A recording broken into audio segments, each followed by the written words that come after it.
S'agissant en particulier de l'influence du réseau sur les décideurs, comment souhaitons-nous alors, évidemment, sans parler d'ores et déjà de l'influence que pourra avoir notre réseau sur les décideurs, c'est qu'est-ce que nous allons être en capacité de produire et de donner à lire qui permettent d'appuyer la décision politique. Je crois que c'est un peu de cette manière-là que nous pouvons l'aborder. Nous n'avons pas vocation, que ce soit au niveau d'un réseau ou autre, d'influencer une volonté politique. En revanche, si notre réseau, les travaux de notre réseau, ce qu'il produit, donnent une meilleure lisibilité en termes de compréhension, en termes d'analyse, de cette problématique forte de l'employabilité, et si nous pouvons porter cette visibilité auprès des décideurs pour que ça puisse être en partie un élément d'appui à la décision politique, je pense que ça pourrait effectivement s'inscrire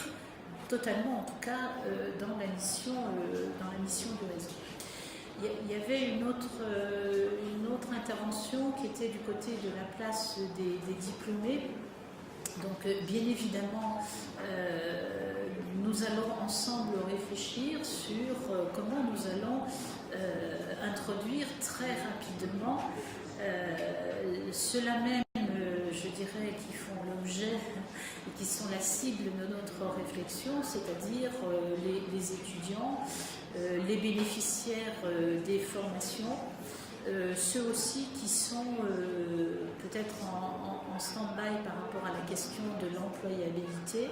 Donc c'est bien évidemment un corpus que nous avons totalement prévu d'introduire dans la réflexion et dans le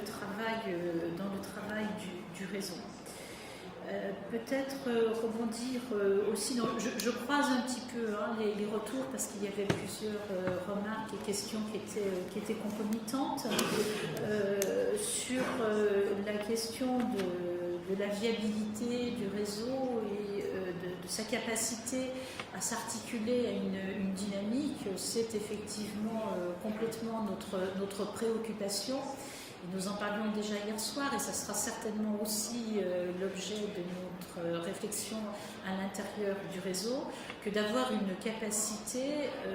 à mutualiser. Bon, nous savons effectivement qu'un certain nombre de partenaires financiers ont décliné très clairement leurs orientations au niveau de l'enseignement supérieur, que ce soit du côté de la Banque mondiale, de l'ABAD, et bien évidemment le réseau aura le souci de s'articuler à ses préoccupations, de mailler sa réflexion et son travail avec un certain nombre de projets qui sont déjà en route, d'autres qui s'apprêtent à être mis en route, que ce soit sur un plan national dans les différents pays. Donc je préfère dire adhérents au réseau que bénéficiaires du projet, ou à un niveau un petit peu plus international.